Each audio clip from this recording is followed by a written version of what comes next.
ಅಣ್ಣಾ ಹೋರಾಟದ ಮುಂದೆ ಇವತ್ತು ಮಂಡನೆಯಾದ ಬಿಬಿಎಂಪಿ ಬಜೆಟ್ ಯಾರಿಗೂ ಗೊತ್ತಾಗಲೇ ಇಲ್ಲ. ಹೌದು, ಇಂದು ಬಿಬಿಎಂಪಿಯ ಮತ್ತೊಂದು ಬೃಹತ್ ಬಜೆಟ್ ಮಂಡನೆಯಾಗಿದೆ.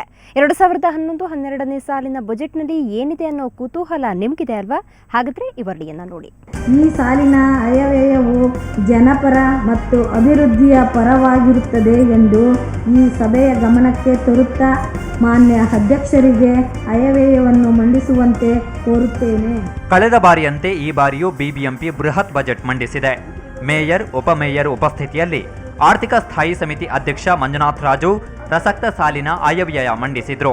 ಆದರೆ ಬಜೆಟ್ ಮಂಡನೆ ಈಗಾಗಲೇ ಆಗಬೇಕಿತ್ತು. ತಡವಾಗಿದ್ದಕ್ಕೆ ವಿಪಕ್ಷಗಳು ಗುಡುಗಿದ್ವು.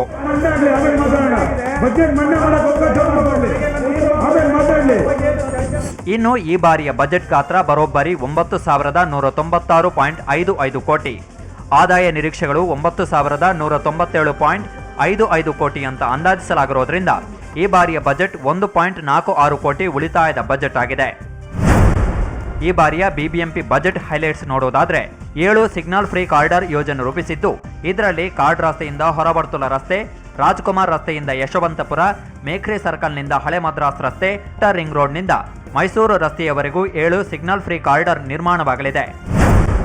ಅದರಂತೆ 5 ಫ್ಲೈಓವರ್ ನಿರ್ಮಿಸಲು ಹಣ ಮೀಸಲಿಟ್ಟಿದ್ದು, ಬನಶಂಕರಿ ದೇವಾಲಯ, ಮಲ್ಲೇಶ್ವರಂ ಮಾರಮ್ಮ ವೃತ್ತ, ರಾಜಾಜಿನಗರ ಕಾರ್ಡ್ ರಸ್ತೆ, ಕೋರಮಂಗಲ ಸೋನಿ ವಾಲ್ ಜಂಕ್ಷನ್ನಲ್ಲಿ ನಿರ್ಮಾಣಕ್ಕೆ ಉದ್ದೇಶಿಸಲಾಗಿದೆ.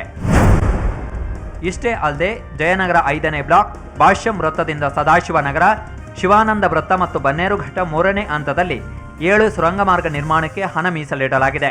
ಜೊತೆಗೆ 10 ರಸ್ತೆಗಳ ಅಗಲೀಕರಣಕ್ಕೂ ಗ್ರೀನ್ ಸಿಗ್ನಲ್ ಕೊಟ್ಟಿದ್ದು, ಮಿಷನ್ ರಸ್ತೆ, ಬೇಗೂರು ರಸ್ತೆ, ಟ್ಯಾನರಿ ರಸ್ತೆ ಮತ್ತು ಬನ್ನೇರುಘಟ್ಟ ರಸ್ತೆ ಅಗಲೀಕರಣವಾಗಲಿದೆ. ಬಜೆಟ್ನಲ್ಲಿ ಸಂಪನ್ಮೂಲ ಕ್ರೋಢೀಕರಣಕ್ಕಾಗಿ ಕೆಲವು ಹೊಸ ನೀತಿಗಳನ್ನು ಜಾರಿಗೆ ತರುವ ಬಗ್ಗೆ ಪಾಲಿಕೆ ಚಿಂತನೆ ನಡೆಸಿದೆ. ಅವುಗಳನ್ನು ಅವಲೋಕಿಸಿ ನೋಡೋದಾದ್ರೆ, ಅನುದಾನ ರಹಿತ ಶಾಲಾ ಕಾಲೇಜುಗಳಿಗೆ ಆಸ್ತಿ ತೆರಿಗೆ, ನೂತನ ಜಾಹೀರಾತು ನೀತಿ, ಆಪ್ಟಿಕ್ ಫೈಬರ್ ಕೇಬಲ್ಗೆ ನೂತನ ಬಾಡಿಗೆ ದರ, ಕಲ್ಯಾಣ ಮಂಟಪಗಳು, ಹೋಟೆಲುಗಳಿಗೆ ಘನತ್ಯಾಜ್ಯ ನಿರ್ವಹಣಾ ಶುಲ್ಕ, ಸರ್ವಿಸ್ ಅಪಾರ್ಟ್ಮೆಂಟ್ಗೆ ವಾಣಿಜ್ಯ ದರ ತೆರಿಗೆ. ಈ ಬಾರಿಯ ಬಜೆಟ್ ಬೃಹದಾಕಾರವಾಗಿದ್ದು, ಹೊಸ ನೀತಿಗಳಿಂದ ಮತ್ತು ತೆರಿಗೆತರ ಮೂಲಗಳಿಂದ 3,180 ಕೋಟಿ ಹಣವನ್ನು ನಿರೀಕ್ಷಿಸಲಾಗಿದೆ. ಇನ್ನು ಈ ಬಾರಿ ಅಭಿವೃದ್ಧಿ ಕಾಮಗಾರಿಗಳಿಗೆ ಒತ್ತು ನೀಡಲಾಗಿದ್ದು, ಸಾರ್ವಜನಿಕ ಕಾಮಗಾರಿಗೆ 3,339 ಕೋಟಿ ಮೀಸಲಿಡಲಾಗಿದೆ.